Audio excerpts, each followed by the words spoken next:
নমস্কার বন্ধুরা, আপনাদেরকে আরও একবার স্বাগতম আমাদের চ্যানেল সাহিত্য এক্সপ্রেস। আজ সাহিত্য এক্সপ্রেসের চ্যানেলে আপনারা যে গল্পটি শুনবেন, বিশিষ্ট সাহিত্যিক উত্থানপদ বিজুলির লেখা ছোট গল্প বাবার চিঠি। আশা করি আপনারা উপভোগ করবেন গল্পটি। চলুন শুরু করা যাক। হ্যাঁ, তবে শুরু করার আগে কিছু বিশেষ কথা।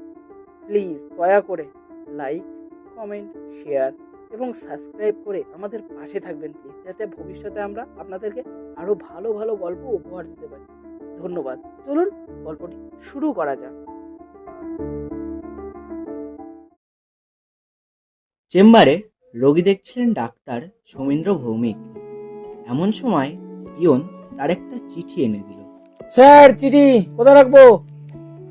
এদিক। রোগীর ভিড়, তাই তার যথেষ্ট ব্যস্ততা। চিঠিটাকে এখনকার মতো তিনি সরিয়ে রাখলেন তার ডান দিকের ড্রয়ারে। রাতের খাওয়া সেরে ইজি চেয়ারে হেলান দিয়ে মজ করে ধূমপান করছিলেন। এমন সময় তিনি খাম খুলে চিঠি পড়ার সময় পেলেন। বাবার চিঠি। বাবা লিখছেন পলাশডাঙ্গার দেশের বাড়ি থেকে। অনেক কথাই চিঠির পাতাটি ভরা। তিনি লিখছেন, বাবা সমু, অনেক দিন হয়ে গেল তুমি দেশে আসো নাই। জানি তুমি এখন বড় ডাক্তার, রোগীর ভিড় নিয়ে ব্যস্ততায় তোমার দিন কাটে। তোমার যেমন পসার ভালো, তেমন তোমার রোগীর বিত্তবান, ফলে তোমার অর্থগমের আশা করি ভগবানের দয়া অসুবিধা নাই। বৌমা ও নাতি টুটুকে নিয়ে তোমার বিলাসে দিনাতিতপাত হচ্ছে। চিঠির মাঝামাঝি অংশে তিনি লিখছেন, আমাদের পলাশডাঙ্গায় কলেরার মরক লেগেছে, তুমি তো জানোই। গ্রামের মানুষ সবাই গরিব, চাষবাস ও দিনমজুর খেটে কায় ক্লেশে দিন অতিবাহিত করে তারা। দেহের অপুষ্টি ও রোগের কোনো চিকিৎসা তারা কোনোদিনও করে উঠতে পারে না। বিশেষ করে আজ মোড়কের দিনে তারা বড়ই ভীত ও সন্ত্রস্ত। ভগবান ছাড়া তাদের দেখার আর কেউ নেই। তো তুমি এখন বাবা বড় ডাক্তার, ভেবেছিলাম এই গরিবের গ্রামের মানুষের কিছু কাজে লাগবে। ভগবানের ইচ্ছা তা তো হলো না। শেষের ছত্রগুলির এখানে ওখানে কিছু অস্পষ্টতা, হয়তো কোনো কারণে দু এক ফোঁটা জল পড়ে থাকবে। সৌমিন্দ্র এই চিঠি পড়তে পড়তে কিছুটা মোহাবিষ্ট হলেন। বাবার চিরদিনেরই ইচ্ছা ছিল সে পড়াশোনা করে ডাক্তার হোক। বিশেষ করে তার মা যখন তার ছোট অবস্থায় ফেলে রেখে সামান্য অসুখে প্রায় বিনা চিকিৎসায় মারা যান, তখন তার বাবা বলেছিলেন, বাবা, তুমি অবশ্যই একদিন মস্ত বড় ডাক্তার হবে, আর এই সমস্ত গরিব গ্রামগঞ্জের মানুষদের পাশে তুই দাঁড়াবি একদিন। ভগবান তোর মঙ্গল করবে, আমিও ভগবানের কাছে প্রার্থনা করব। সেসব সৌমিন্দ্র কিছুই করেননি। এখনকার ডিগ্রি নিয়ে বিদেশে চলে গেছে। সেখান থেকে ডাক্তারি কিছু বড় ডিগ্রি নিয়ে এসে কলকাতার ফ্ল্যাট কিনে সেটেলড হয়েছে। দামি ডিগ্রি ও পসারের সৌভাগ্যে অবস্থাপন্ন রোগীদের দৌলতে আজ তিনি বিত্তবান। আজ তিনি সুখে স্বাচ্ছন্দ্যে বহাল। সৌমিন্দ্রের মনে হলো চিঠির শেষ লাইনগুলো বোধহয় কিছুটা অভিমান বশত বাবা লিখে থাকবেন। গ্রামের অভাবী মানুষদের প্রতি তার এই ঔদাসীন্য ও অবহেলা তাকে কিছুটা মর্মাহত করে থাকবে। বাবার নৈতিকতা বোধ অনেক বেশি। সেই বোধ থেকে কথা কটি লিখতে গিয়ে কি আর চোখ দিয়ে দু এক ফোঁটা জল চিঠির উপর পড়েছিল? সৌমিন্দ্র অনেক কিছুই ভাবতে লাগলেন। গরিব মানুষদের প্রতি ভালোবাসায় তার এই ডাক্তারের ছেলের উপর অভিমান করা বিচিত্র নয়। গ্রামের প্রতি ভালোবাসার জন্যেই তো তিনি এখনো গ্রামের মানুষ। গ্রামেই বসত বাড়ি, পুকুর ঘাট ও কয়েক বিঘা ধানের জমি নিয়ে গরিব গ্রামবাসীর সঙ্গেই তার কালযাপন। ছেলের কলকাতার এই বৈভব ও বিলাস তিনি সযত্নে পরিত্যাগ করেছেন। বাবার চিঠির সর্বশেষ ছত্র: বাবা সোমেন্দ্র, পলাশ ডাঙ্গার এই মোড়কের দুর্দিনে তুমি কি অন্তত কয়েকদিনের জন্যেও আসতে পারো না? ইতি, তোমার বাবা ভবতারণ রয়। ডাক্তার সোমেন্দ্র রায় এই চিঠিটা আদ্যপান্ত তাড়িয়ে তাড়িয়ে পড়লেন। বাবার কথা মনে করে কিছু বিমর্ষ হলেন। সত্যই বহুদিন পেশাগত ব্যস্ততায় তাকে খোঁজ নেননি। বাবা চিঠি না লিখলে পলাশডাঙ্গার এই মড়কের কথা জানতেও পারতেন না। পরের দিন বিকালবেলায় কি মনে হতে সোমেন্দ্র ব্যাগ গুছিয়ে নিয়ে তৈরি হয়ে তার স্ত্রীকে বললেন, আমি পলাশডাঙ্গায় যাচ্ছি, বাবার কাছ থেকে ঘুরে আসি। ওখানকার অবস্থা ভালো নয়, বুঝলে? পাড়ায় পাড়ায় কলেরার মড়ক। এই অবস্থায় ভেতরে বাবাকে সেখানে ফেলে রাখা চলে না, তাকে সঙ্গে কালই ফিরব। ডাক্তার সোমেন্দ্র রায় বেরিয়ে পড়লেন। তিনি নিজের গাড়ি নিলেন না। একে বর্ষাকাল, গ্রামের রাস্তাঘাটের অবস্থা আজও সেই মানধাত্তার আমলেই। পঞ্চায়েতের কাজকর্ম সরকারি কাগজে কলমে যতটা ঢক্কা নিনাদ, কাজে ততটা নয়। এখনো অনেক গ্রাম এদো হয়ে আছে, না হয় তেমন রাস্তা, না এসেছে বিদ্যুৎ। তাদের পলাশডাঙ্গা গ্রাম সেই সব হতভাগা গ্রামের দলে। সোমেন্দ্র তাই ভাবলেন, গাড়ি না নিয়ে তিনি ট্রেনে চেপে যাবেন। ট্রেনে 1.5 ঘন্টা, তারপর রিক্সা ভ্যানে আবার 8 ঘন্টা, মোট 2 ঘন্টার মধ্যে পৌঁছতে পারবেন। এই সহজ হিসেব সবসময় সহজে মেলে না। ভিড় ট্রেনে চাপলেন বটে, কয়েকটি স্টেশন গিয়ে সেই ট্রেনটি 2 স্টেশনের মাঝ বরাবর দাঁড়িয়ে গেল। এক পশলা বৃষ্টি ও দাপটে ঝড় ইতিমধ্যে হয়েছে। ঝড় থেমেছে বটে, এটা গাছের বড় সড়ো ডাল রেল লাইনের ওপর ভেঙে পড়ে পথ আটকেছে। এটা এমন জায়গা যে এদিকে কিংবা ওদিকের যে কোনো স্টেশন বেশ দূরে দূরে। ট্রেন থেকে লাফিয়ে নেমে কাছাকাছি কোনো রোড পাবে তাও নয়। অগত্যা অন্যান্য যাত্রীর মতো তিনিও অসুবিধার সামিল হলেন। রাস্তা পরিষ্কার হলে একসময় ট্রেন ছাড়লে। তিনি যখন তার স্টেশনে পৌঁছলেন তখন রাত 9টা। রাত 9টা শহরে এমন কিছু নয়, তবে এইরকম ঝড় বাদলার দিনে, তার ওপর এই পাড়াগাঁয়ের স্টেশনে, তা অনেক রাত। সোমেন্দ্রবাবু স্টেশনে নেমে কিছুটা এগিয়ে গেলেন ভ্যান রিক্সা ধরার জন্য, কিন্তু কোথায় ভ্যান? যারা ভ্যান নিয়ে অপেক্ষায় থাকে তারা কেউ নেই। এই দুর্যোগ আর ট্রেনের গোলমাল দেখে তারা সব উদা হয়ে গেছে। এখন উপায়? সৌমেন্দ্রের মতো গুটিকায় ভ্যান যাত্রী ভ্যান স্ট্যান্ডে দাঁড়িয়ে পরিস্থিতি বুঝে অগত্যা হাঁটা শুরু করলো। তিনি খোঁজ নিয়ে জানতে পারলেন তারা সব কাছাকাছি যাবে। তাদের সঙ্গে গেলে ভিতরের হাঁটা পথ কিছুটা যাওয়া যাবে, কিন্তু তারপর সেই বিখ্যাত সরকারের বিল। এই বিলের এই রাস্তাটা একরকম অব্যবহৃত। মাঝামাঝি স্থানে শ্মশান। গ্রামের লোকেরা পারলে এটাকে এড়িয়েই চলে। দুদিকের গ্রাম থেকে শ্মশান যাত্রী এসে তাদের শবদেহ দাহ করে। নির্জন এই শ্মশানের ধারে পথ দিয়ে সচরাচর কেউ যাতায়াত করে না, করলে তা দিনের বেলায়। এরকম রাত্রে কখনো নয়, মানে কখনোই নয়। সোমেন্দ্র কিছুক্ষণ দাঁড়িয়ে ভাবলেন, ভ্যান গাড়িটা যদি পেয়ে যেতাম। এখন এই রাতে ঝড় বৃষ্টি এসব নিয়ে কি আর হয়? সৌমিন্দ্রর একদিকের মন বলছে, কেন যে ঝড় বাদলার রাতে এর দিকে আসতে গেলাম। আবার অপরদিকে তার মন বলছে, না, আসাটা উচিতই ছিল। একজন ডাক্তার হিসেবে না হোক, একজন ছেলে হিসেবে এটা আমার কর্তব্য। ইট বিছানো রাস্তাটা কয়েকটা জনবহুল গ্রামের ভেতর দিয়ে তাদের গ্রামের অন্য প্রান্তে হাজির হয়েছে। তাহলে এসব ঝামেলাই ছিল না যদি একটা ভ্যান রিক্সা পাওয়া যেত।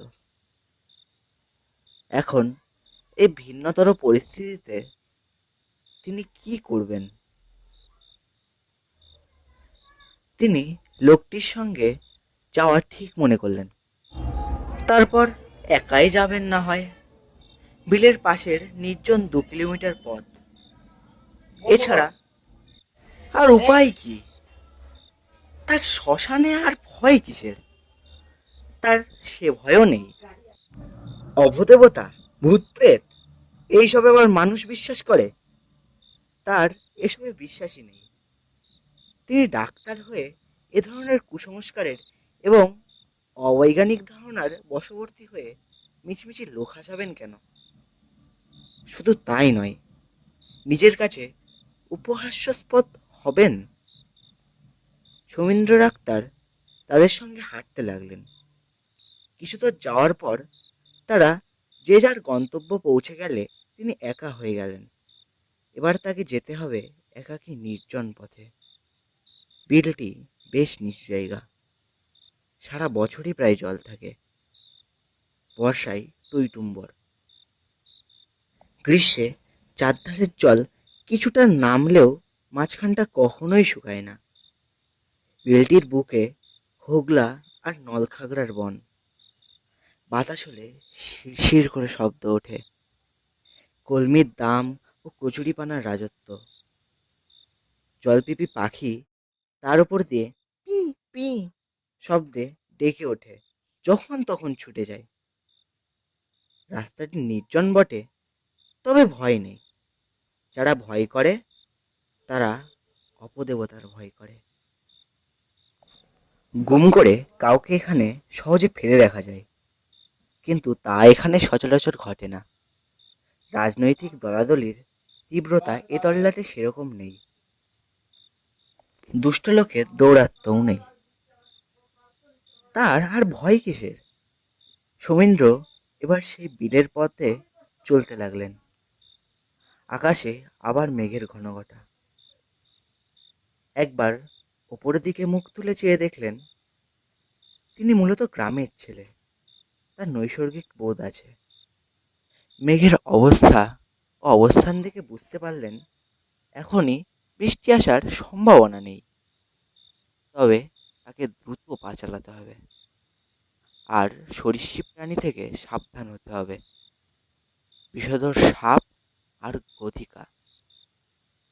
সাপ গর্ত থেকে বেরিয়ে রাস্তার উপর শুয়ে থাকতে পারে, অন্ধকারে গায়ে পা দিলেই বিপদ। আর গধিকা, সে এক জীবন্ত সর্বনাশ। কালকে উঠে সাপকেও খেয়ে নেয়, অবলীলায় হজম করে ফেললে। তার শরীর তার শরীরে বিষ। লম্বা লিকলিকে জিভ বের করে বিরাট বিরাট আকার টিকটিকির মতো চার পায়ে ছুটে এসে যদি কামড় বসায়, হলেই মৃত্যু। সুমিন্দ্রের কাছে পেন্সিল টর্চ ছাড়া বড় টর্চ নেই। তিনি সেটি দিয়ে রোগীর মুখের ভেতর সাধারণত দেখে থাকেন। এখন তিনি সেটি বের করলেন। সুইচ টিপতেই এক টুকরো বৃত্তাকার আলো পড়ল। সে আলো তেমন সুস্পষ্ট নয়। সে আলোতেই তিনি পথ চলতে লাগলেন। কিছু দূর যাওয়ার পর তিনি দেখলেন রাস্তার পাশে এক আশাওড়া গাছ, অজস্র পাতায় ভরা তার ডালপালা। গাছের কাছাকাছি যেতেই কি যেন সরসর শব্দ করে নেমে গেল পথ ছেড়ে জলে। সেই শব্দে নলখাগড়ার জঙ্গল থেকে ডেকে উঠল উপ উপ করে একটা কুয়ো পাখি। হঠাৎ সেই শব্দে বুকের ভেতর হক করে উঠল। ভয় নয়, তবুও এক ভীতি। আচমকা কোনো শব্দে যেমন আমরা চমকে উঠি, এ তেমনই। যেন তার পা অবশ হয়ে গেল, মাথা কাজ করতে চাইল না, হৃৎপিণ্ড আর কাঁপতে চায় না। পরিবেশের শব্দও তার কানে এলো না। মনে হলো কেউ যেন কানে কেউ তুলো গুঁজে রেখে দিয়েছে। আশাওড়ার গোড়া পর্যন্ত যেতেই সৌমিন্দ্র শুনতে পেলেন একটা দুগ্ধপোষ্য ছেলের কান্না। গাছের মাথায় পাতার আড়ালে বসে কাঁদছে, কুকিয়ে কুকিয়ে কাঁদছে। এ কি অলৌকিক কাণ্ড! কোনো মানবের সন্তান এখানে আসবে কি করে? কে কে এখানে এনে তুলেছে? কেউ কি এখানে এনে তুলেছে? এই গাছের মগডালে? আবার ধক করে উঠল বুকটা। তবে কি অশরীরই অস্তিত্বে এবারে তার বিশ্বাস না করে উপায় নেই। তবে কি তবে কি অশরীরীর অস্তিত্বে এবারে তার বিশ্বাস করা ছাড়া আর কোনো উপায় রইল না? কোন ডাক্তার কি এমন কিছু বিশ্বাস করবে? কোনো ডাক্তার কি এমন কিছু বিশ্বাস করবে? তার কি এসব করা উচিত হবে? তিনি দাঁড়িয়ে পড়লেন, পেন্সিল টর্চের আলো ঘুরিয়ে গাছের উপর ফেললেন। না, কিছুই দেখা যায় না, কিছু দেখা যাচ্ছে না। শুনতে পাচ্ছেন একটা না একটা কান্না, শুধু কেঁদেই চলেছে। উচ্চ স্বরে একটা ছেলে কেবলই কাঁদছে।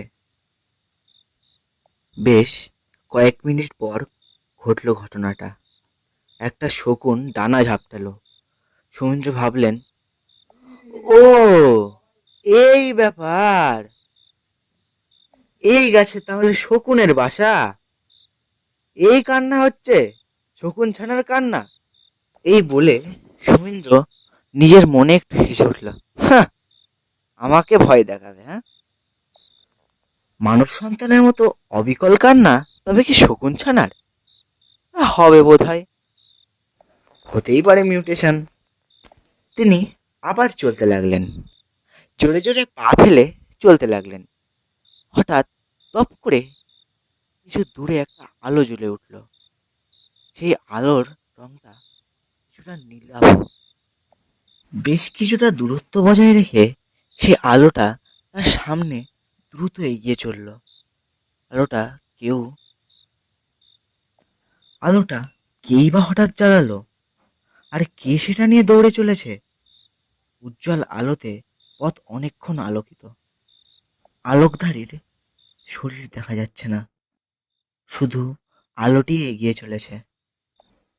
ডাক্তারের বুঝতে অসুবিধা হলো না এটি আলেয়ার আলো, রাত্রিকালে জলাভূমি থেকে উঠে আসা জ্বলন্ত গ্যাস বিশেষ। এ দেখে অন্য কেউ ভয় পাক, তিনি পাবেন কেন? তবে ইতিপূর্বে এই আলিয়ার তিনি সম্মুখীন হননি, আজ প্রত্যক্ষ করলেন মাত্র। এই আলোতে পথ দেখে চলা সুবিধাজনক ভেবে সোমেন্দ্র আলোর কাছাকাছি যেতে চাইলেন।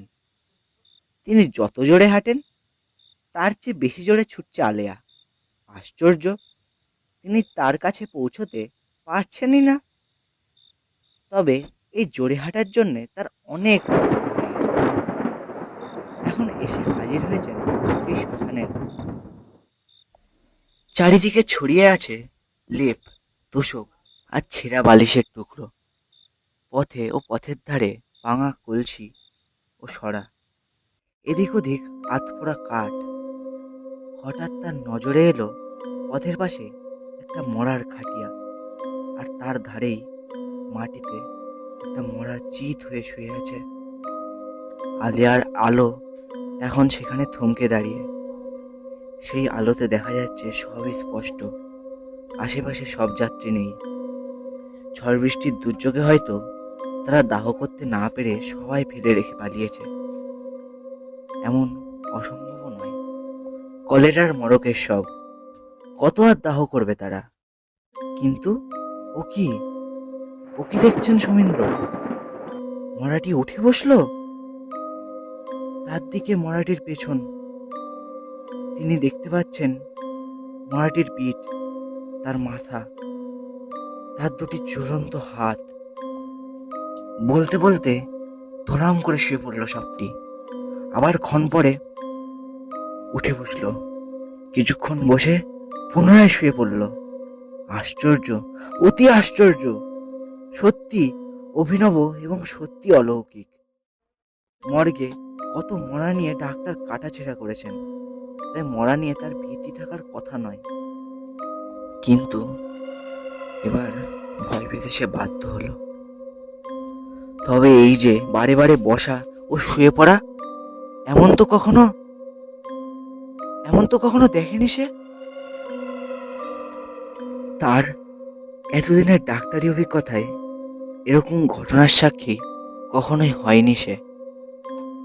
এই নির্জন শ্মশানে উপস্থিত হয়ে আজ তা তাকে প্রত্যক্ষ করতে, যা তিনি প্রত্যক্ষ দেখলেন, এই নির্জন শ্মশানে উপস্থিত হয়ে আজ তা তাকে প্রত্যক্ষ করতে হলো। যা তিনি প্রত্যক্ষ দেখলেন তা তো বিশ্বাস করতে হয়। পঞ্জিকাতে লেখা থাকে কত কথা। মৃতে ত্রিপাদ দোষ, ত্রিপাদ দোষ হলে নাকি ঘোর অমঙ্গল।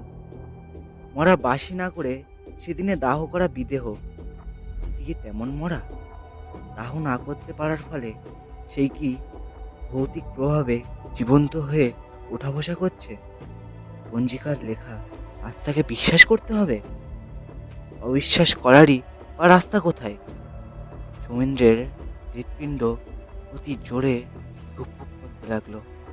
গায়ে শিহরণ, পা থেকে মাথা পর্যন্ত শরীরের লোমগুলো খাড়া।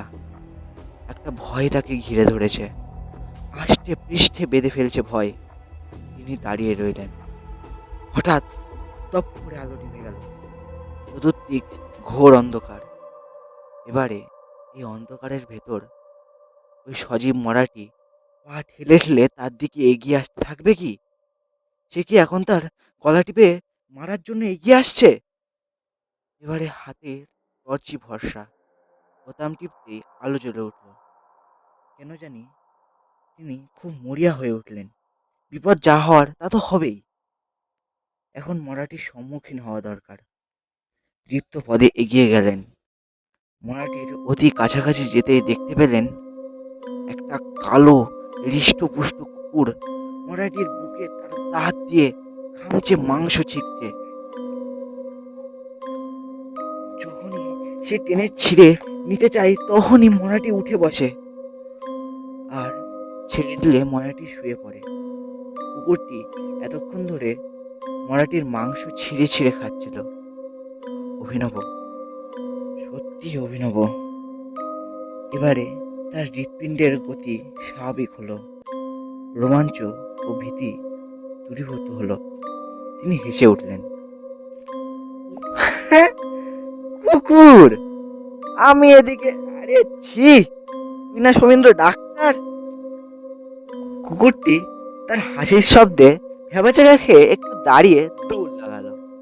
সৌমেন্দ্র আবার হাঁটতে লাগলেন। শ্মশান পার হয়ে চলেছেন। অর্ধেক পথ তিনি অতিক্রম করে ফেলেছেন। কিছু অভিজ্ঞতা সঞ্চয় করেছেন। আর কিছু পথ গেলেই তার পলাশডাঙ্গা। তার গ্রামে মড়ক লেগেছে। তিনি তার বাবার চিঠি পেয়ে চলেছেন। বাবা জানেন না আজ তিনি যাচ্ছেন। তাকে দেখে এই রাত্রিতে বেশ অবাক। কে কে যাই সামনে? সুমিন্দ্রের বাবার মতো কে যেন হেঁটে চলেছে। প্রায় 6 ফুটের কাছাকাছি লম্বা মানুষ। পরনে ধুতি আর শার্ট, পায়ে খড়ম, ঠিক বাবার মতো। বাবাই তো ধুতি, শার্ট ও খড়ম পরেন। আবার ডাকলেন সুমেন্দ্র। বাবা, কে? বাবা? বাবা যাচ্ছেন? লোকটি পিছন ফিরল না। খড়ম খটখট করতে করতে খড়ম খটখট করতে করতে হেঁটে চলল। সেই অবস্থায় উত্তর দিল, হ্যাঁ, আমি শামু, আমি। গলার স্বর শুনে সৌমিত্রের বুঝতে অসুবিধা হলো না যে ইনি তার বাবা ভবতারণ রায়। তা এই রাত্রে এই শ্মশানের কাছে যে বাবা? তোকে আর কি বলবো সমু বল, গ্রামের কত নিকটে লোক মারা যাচ্ছে শামু। এই শ্মশানে তাদের দাহ হচ্ছে। এইসব ভাবলে আমার বুকের ভেতরটা। কথা আর শেষ করতে পারলেন না তিনি, কান্নায় গলা বুজে এলো। সৌমিন্দ্র ভালোভাবে চেনেন তার নীতিবাগীশ বাবাকে। নীতি আঁকড়ে পড়ে আছেন এখানে এই গ্রামের লোকজন। আকাশ, বাতাস, গাছপালা, পশু পাখি, এই নিয়েই তার জগৎ। সবারই প্রতি ভালোবাসায় এই পলাশডাঙ্গা ছাড়তে পারলেন না আর কোনোদিন তিনি। আজ প্রিয়জনদের মৃত্যুতে ভেঙে পড়েছেন, সেটাই তো স্বাভাবিক। বাবা চলেছেন, পিছনে পিছনে সৌমিন্দ্র। সৌমিন্দ্র ডাকলেন, বাবা। কি? হ্যাঁ, হ্যাঁ, তো কি বল। আমি কিছুদিন ভাবছি পলাশডাঙ্গায় থাকবো। এখানে কলেরার মরক লেগেছে চলেছে তো। আম, আপনার চিঠি পেয়েই তাই চলে এলাম। যদি কয়েকদিন চিকিৎসা করতে পারে, চিকিৎসা করে যেতে পারি, তাহলে তো ভালোই হয়। এক কথায় প্রীত হলেন না ভবতারণ রায়। তিনি ভৎসনা করে বললেন, তুই আবার মিথ্যে কথা বলার চেষ্টা করছিস খোকা। আমি বেশ ভালোই জানি তুই এখানে থাকতে আসিস। তা যদি হতো আমি সবচেয়ে বেশি আনন্দিত হতাম, কিন্তু তা ভগবানের ইচ্ছায় নেই এবং আমার কপালেও নেই। সৌমেন্দ্র লজ্জা পেলেন। বাবার উপলব্ধির কাছে তিনি পরাজিত হলেন। বাবা তার মিথ্যা প্রস্তাব ধরে ফেলেছেন, তাই তিনি নিঃশব্দে বাবার পেছনে পেছনে চলতে লাগলেন। বাড়ি পৌঁছতে আর বেশি বাকি নেই। ও হ্যাঁ খোকা, কি কি বলো বাবা? আমি চাষবাস করে যেটুকু উপার্জন করেছি, আমার প্রয়োজনের অতিরিক্ত তার অধিক আমি কখনোই ব্যয় করিনি। সব কিছুই রেখে দিয়েছি একটা মাটির সরা ঢাকা দিয়ে। তা রাখা আছে আমার ঘরের মেঝেতে ঈশান কোণে। সেটুকু তুই নিস। জানি তোর অনেক টাকা, অনেক বাড়ি গাড়ি। আমার সঞ্চিত এই সামান্যটুকু তুচ্ছ বলে অবহেলা করিসনি বাবা। আমি শত চেষ্টা করে তোর নীতিবোধ জাগাতে ব্যর্থ হয়েছি, তবে মনে এক শান্তি, তোকে ডাক্তার করেছি। কিন্তু এই পলাশডাঙ্গার গরিব মানুষের পাশে তোকে দাঁড় করাতে আমি সক্ষম হইনি। কেন জানি না, তুই তা চাসনি। এইটা আমার দুর্ভাগ্য। সেই জন্য আমার দুঃখের সীমা নেই। আজ তোকে বলছি, আমার এই সঞ্চিত অর্থটুকু নিস। ওটাই তোর পিতৃধন। আজ এছাড়া আর কি দেব বল। পিতা ও পুত্র দুজনেই বাড়ির কাছে এসে হাজির হয়েছেন। বাড়ির মধ্যে গোটা 2 হেজাক জ্বলছে। সেখানে কিছু লোকের আনাগোনা, ভেসে আসছে কিছু লোকের কথাবার্তা। সৌমিন্দ্র বললেন, বাবা, আমাদের বাড়ির মধ্যে এই রাত্রে এত লোকজন কেন?